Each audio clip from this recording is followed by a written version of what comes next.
Most of us are told that a $600 car payment is just normal. It fits the budget, the car smells great, and your friends think you're crushing it.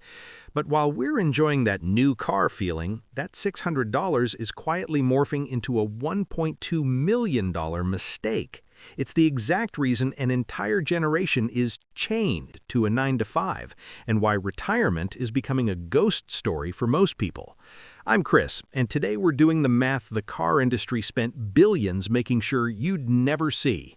Let's look at what that sensible SUV is actually costing you. Now, before we dive into the actual math, let me paint you a picture of what we're actually dealing with here. The average American will make car payments for 42 years of their working life. 42 years. That's essentially from age 23 when they get their first real job to age 65 when they're supposed to retire. Except here's the problem. Most of them can't actually retire at 65 because they've spent those 42 years making car payments instead of building wealth.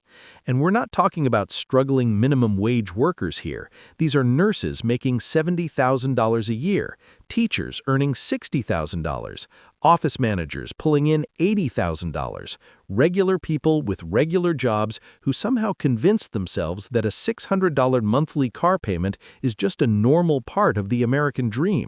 But here's where it gets really interesting. That $600 payment isn't staying at $600, is it? See, most people finish paying off one car and immediately roll into another payment, sometimes an even bigger one because, hey, they've been responsible, they deserve an upgrade, right?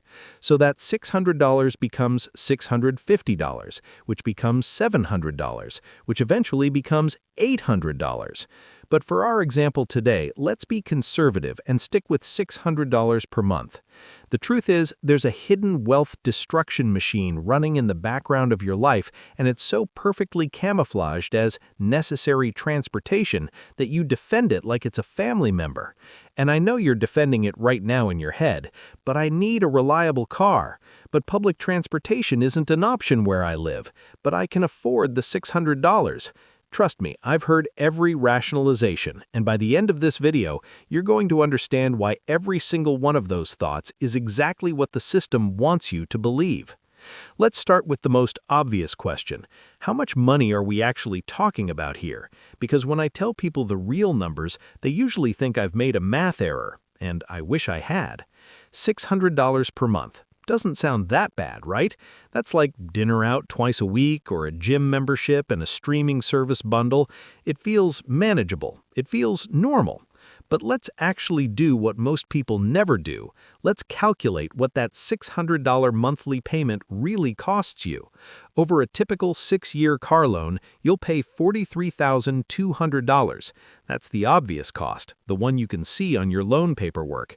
But then what happens? You finish that loan and you're driving a 6-year-old car that's probably starting to have issues, and you're so used to having a car payment that going without one feels weird. So you trade it in, roll into another $600 per month payment for another 6 years. Do this from age 25 to age 55, and you've made exactly 360 monthly payments of $600.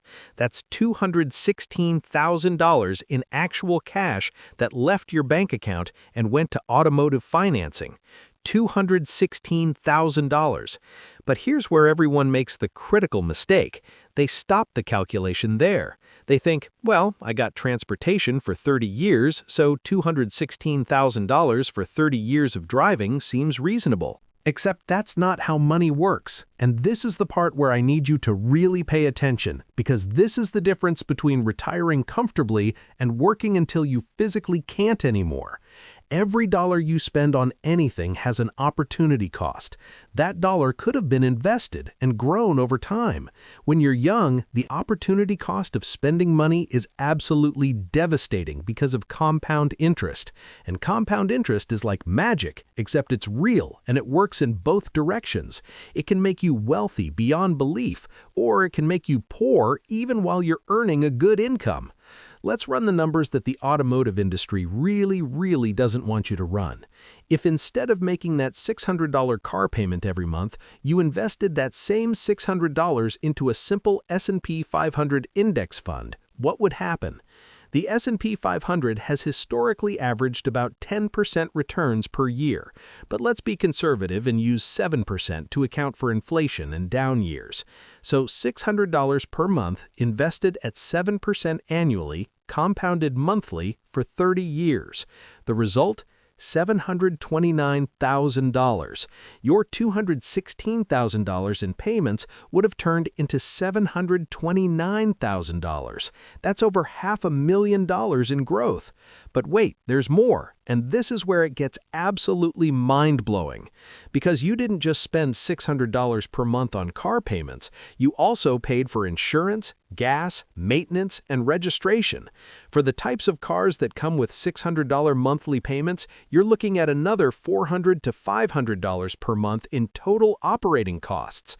Let's call it $450 per month on average. Now, you'd still need transportation, so you can't invest all of that $450. But here's what most people never consider. You could buy reliable used cars with cash for $8,000 to $12,000, drive them for several years, and your total operating costs would drop to maybe $250 per month. That means you're freeing up an extra $800 per month that could be invested. $800 per month invested at 7% annually for 30 years. Want to know what that becomes? $1,166,000, over $1 million. But here's where the math gets really interesting. And by interesting, I mean absolutely devastating if you're currently making car payments. Most people don't stop making car payments at 30 years. They keep going. And your $1.16 million doesn't stop growing either.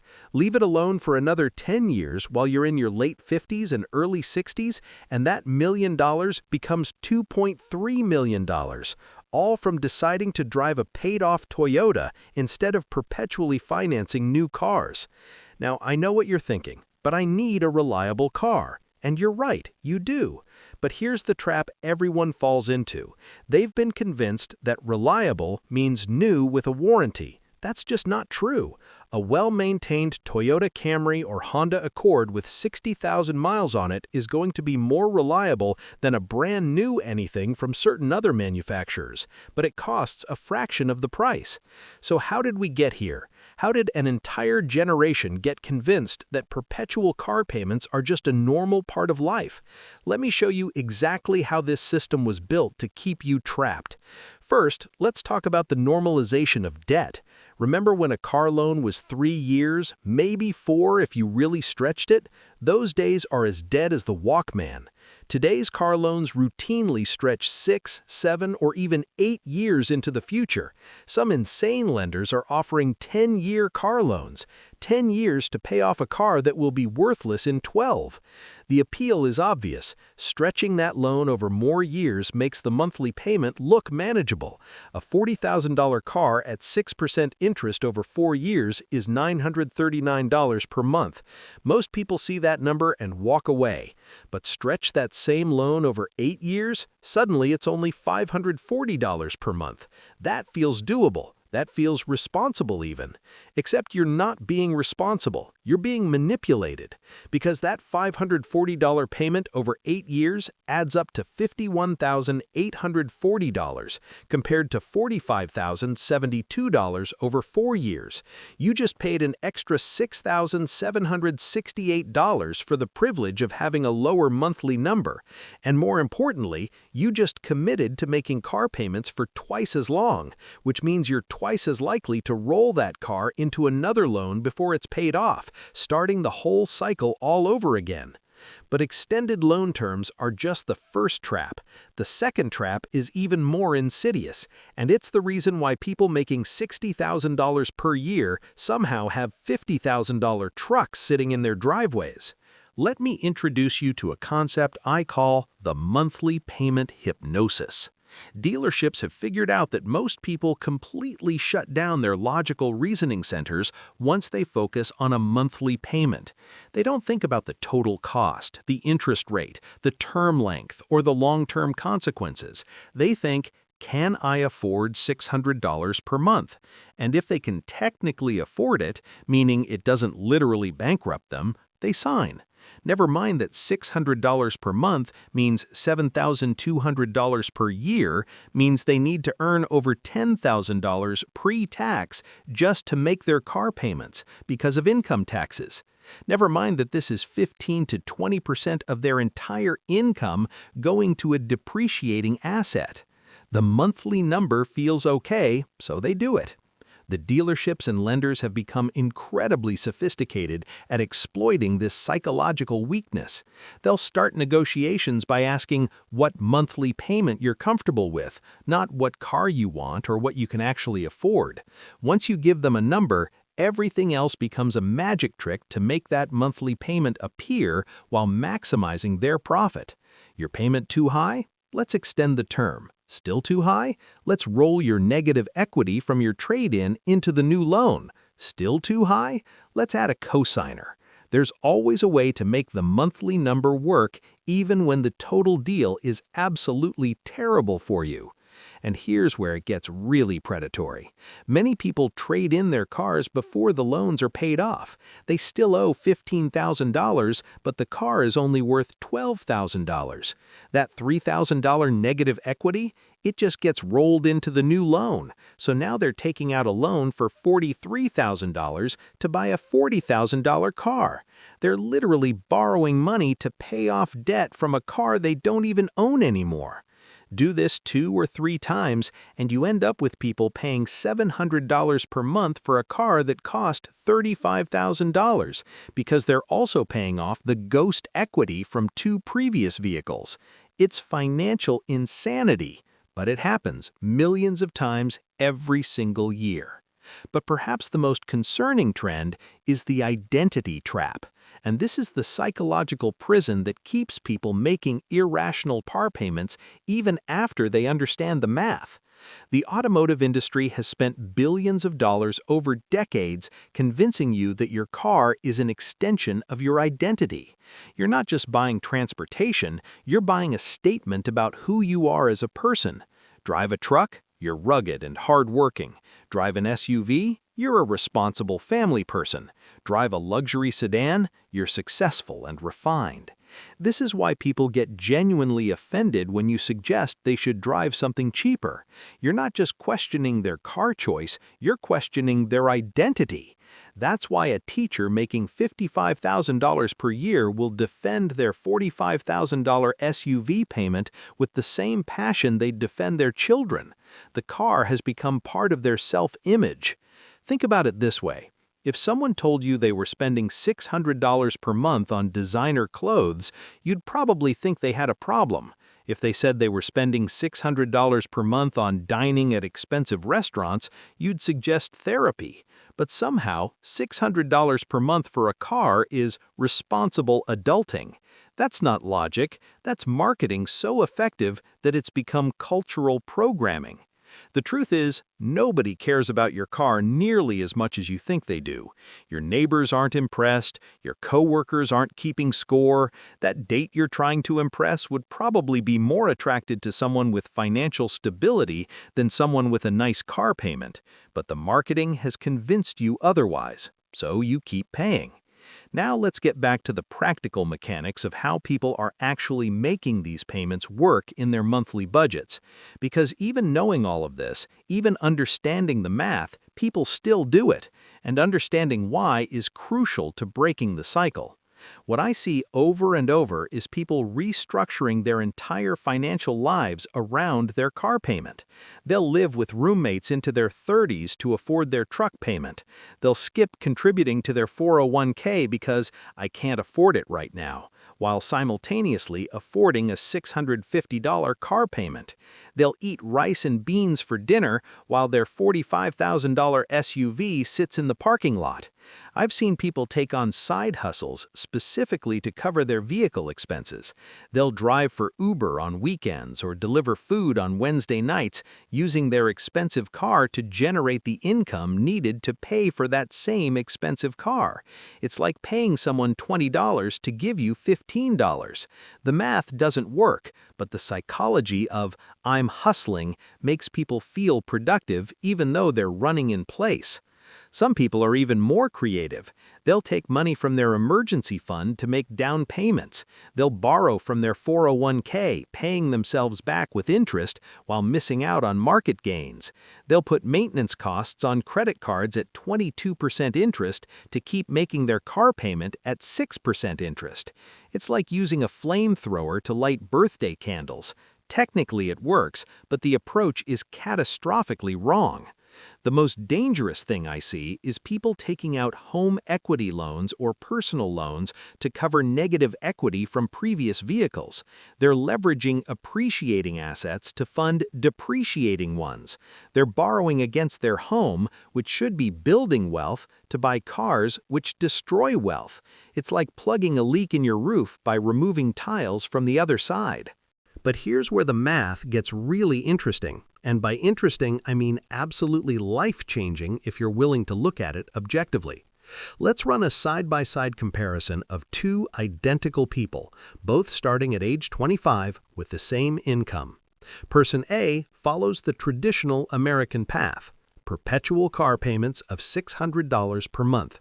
Person B decides to buy used cars with cash and invest the difference.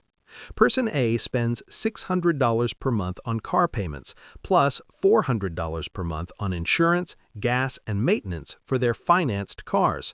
That's $1,000 per month or $12,000 per year.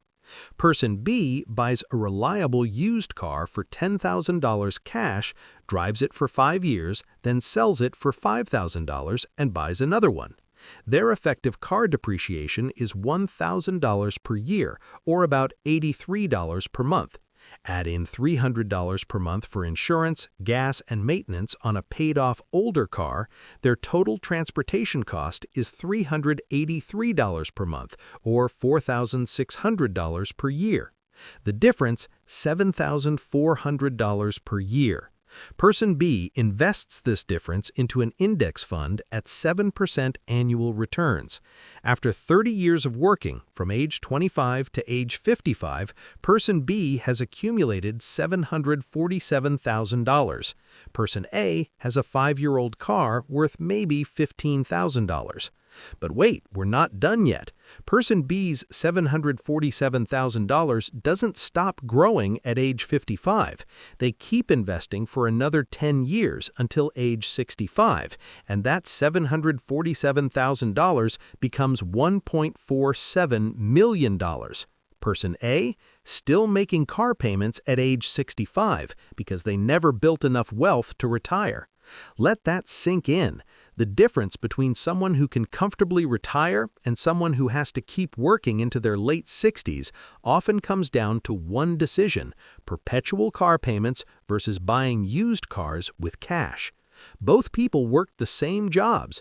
Both people earned the same income. Both people had reliable transportation their entire lives. But Person A is still working at age 70, while Person B retired at 62 and is traveling the world. The only difference? Car payments. Now here's the psychological trap that makes this cycle almost impossible to break once you're in it. I call it automotive Stockholm syndrome. Once someone commits to these car payments, they develop an emotional attachment to their financial captor. The car payment isn't just a bill anymore, it's a symbol of their hard work, their adult status, their right to enjoy life. They've sacrificed so much to maintain that payment, telling themselves every month that it's worth it, that they deserve it, that they need it. To admit that the payment was a mistake would mean admitting that all those sacrifices were pointless. So they double down.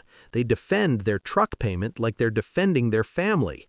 When you show them the math, they don't see opportunity cost. They see an attack on their choices, their intelligence, their worthiness. The car has become so intertwined with their identity that giving it up would feel like losing a part of themselves. This is exactly what the automotive industry wants. They've created customers who will defend their own financial destruction. It's the perfect business model. Your customers actually argue with people who are trying to save them money. It's like Stockholm Syndrome, except the kidnapper is a bank and the ransom is your retirement. So there you have it. The mystery of why your $600 car payment is a retirement killer isn't really a mystery at all. It's a carefully orchestrated system of extended loan terms, monthly payment hypnosis, identity manipulation, and compound interest working against you instead of for you. That $600 monthly payment isn't just $600. It's not even the $216,000 you'll pay over 30 years. It's the $1.2 million you'll never have. It's the retirement you won't be able to afford. It's the financial stress that will follow you into your 70s. It's the grandkids you won't be able to help because you're still making car payments on a vehicle that will be worthless long before you are. People aren't actually affording these payments in any meaningful sense. They're just choosing cars over retirement, status over security, new car smell over financial freedom. And the really tragic part, most of them won't realize what they've given up until it's too late to fix it. The next time you see someone driving a brand new truck with a massive payment, remember they're probably choosing between that payment and their future. And maybe, just maybe, that 7-year-old Honda Civic in your driveway isn't looking so bad after all, because that Civic isn't just transportation, it's a paid-off ticket to retirement, it's freedom, it's $1.2 million in your future pocket instead of a bank's. The choice has always been yours. The question is, are you willing to make it?